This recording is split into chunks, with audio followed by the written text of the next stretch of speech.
Hi, I'm Rafael from No Bugs Project, and today I'm here with the Java Champion Edson Yanaga.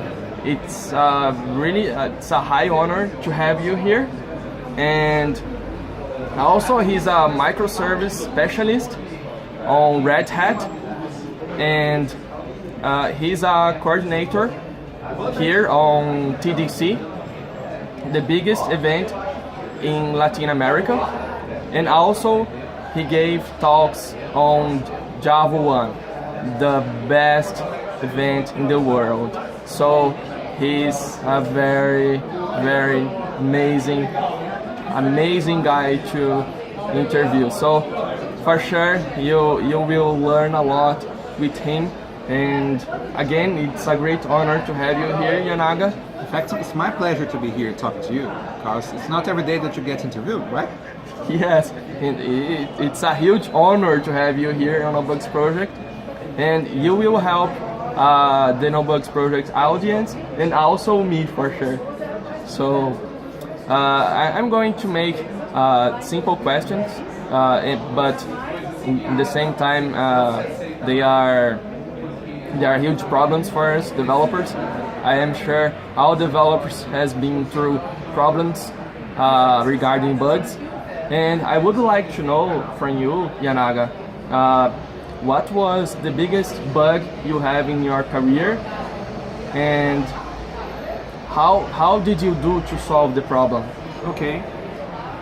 I remember exactly that day because we were developing like a big project inside a bank, and we had one procedure that was supposed to be reading like the transactions from the previous day and adding money to the respective accounts. But then and this procedure was running like for some months. But one day I was just reviewing the code that we developed on that, and I saw that the class that was supposed to be doing the processing was stateful. So it was a web application, and you were processing the previous day transactions using a stateful class. And the moment I realized that, oh my god, this only works because so far only one person is uploading the files of the business transactions. Because if two people were doing that at the same moment, you would have a synchronization problem and money would get into the wrong accounts.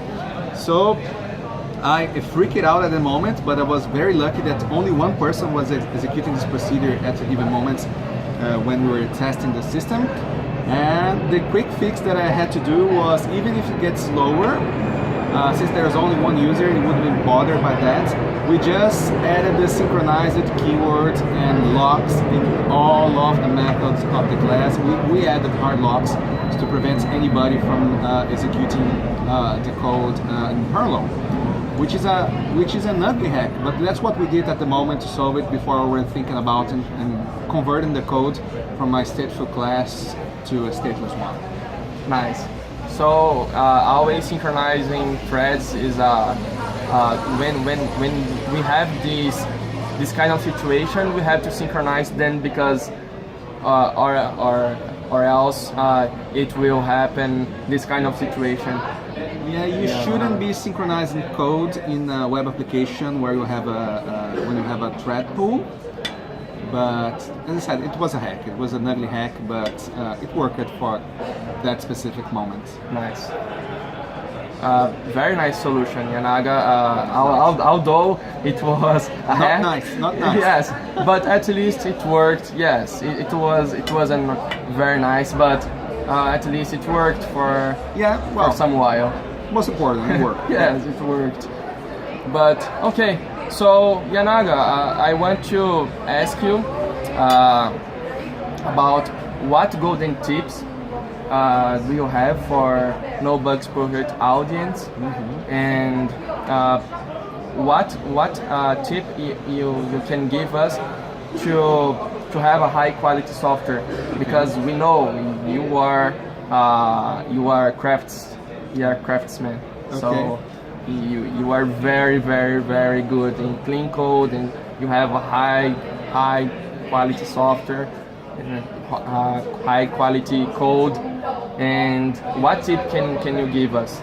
Okay. Yeah, I think think that's a fault, but I'm a perfectionist, so I'm very hard on me in the things that I do. And of course, you have a lot of good practices and bad practices that you can apply while you're coding. But if I would have to give you just one tip, I would say that mutability is the thing that can affect your project the most. So the more you can minimize the mutability of your code and the states of your code, the better your project will be. So if you can use, talking about domain-driven design, if you can model your value objects as mutable objects, and if you can minimize the mutability of your aggregates and entities, you will benefit a lot from this kind of mutability, because the hardest kinds of problems that you have to solve when you're coding, they're not related to control flow. They are usually related to undesired state modifications. So usually the state of your object gets into an undesirable state, and since you have many points for mutability, you don't know which was the point that caused that bad state and bad behavior for that object. So if you can minimize to the maximum extent, how can you alter behavior or alter states inside your class, because that's the greatest benefit of object orientation, encapsulation. If you can properly encapsulate and minimize the mutability, I believe that your code will behave much, much better and more properly. You'll be avoiding a lot of bugs in production. Yes, I totally agree with you, Yanaga. If we have immutable objects, the chance of changing the object in a bad way is zero. So we must create immutable objects. It's a great tip. I totally agree with you.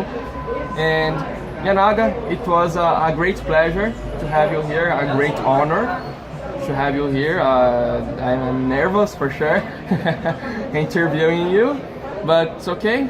I did this for the No Bugs project and for the audience, and I'm sure it will help a lot everyone, and me it helped a lot.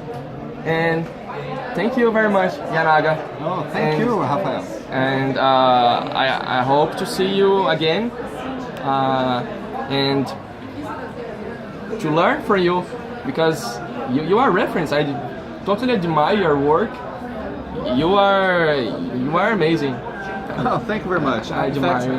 I just try to help people, doing the best that I can with the time and resources that I have.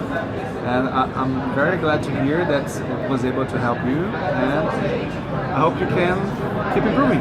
That's the most important part. Yes, nice. Thank you, Yanaga. Thank you. So, see you guys, and that was the golden tips from Edson Yanaga, the Java champion from the Java 1, and from every important things about Java. Thank you. Thank you. Bye. Bye bye.